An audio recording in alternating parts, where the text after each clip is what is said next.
దయచేసి కేవలం మీ సెక్యూరిటీ కోసమో లేకపోతే రాష్ట్రంలో ప్రెసిడెన్షియల్ రూల్ పెట్టాలనో దీనికే మీరు సమయం వృధా చేయడం కాదు. ప్రజలు ఏమైతే ఇబ్బంది పడుతున్నారో ప్రజలకి ఎటువంటి సమస్యలపైన మీరు ఒక బలం ఇవ్వాలో నిలబడాలో ప్రజల పక్షాన మంచి సూచనలు ప్రభుత్వానికి ఇచ్చే విధంగా మీరు మార్చుకోవాలి మీ పద్ధతిని. కానీ కేవలం విమర్శించడానికి కోసం లా అండ్ ఆర్డర్ విషయాల గురించి మీరు అనవసరంగా మాట్లాడడం ఏమాత్రం కూడా సబబు కాదు.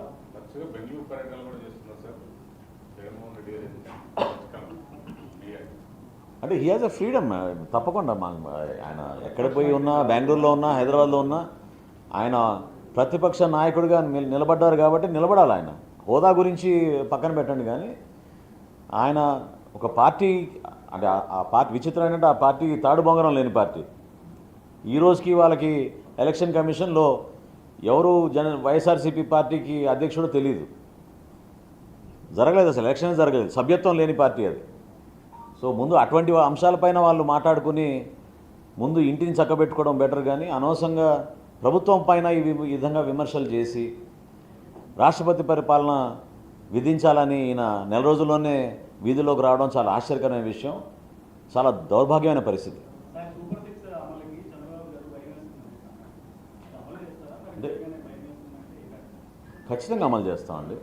మేము ఇచ్చిన ప్రతి వాగ్దానం మా ఉమ్మడి మేనిఫెస్టోలో మా కూటమి ప్రభుత్వం నిలబెట్టుకుంటుంది. కొంచెం సమయం తీసుకుని జాగ్రత్తగా రిసోర్సెస్ అన్నీ మొబిలైజ్ చేసుకుని తప్పకుండా మేము ప్రజలకు ఇచ్చిన మాటను మేము నిలబెట్టుకుంటాం. ఉదయ్ శ్రీనివాస్ గారు జాయిన్ అయ్యారు కొంచెం లేట్గా. So I welcome him and thank him for his support. ఈరోజు మా కేంద్ర మంత్రులతోటి కలిసిన సందర్భంగా కోఆర్డినేట్ చేశారు.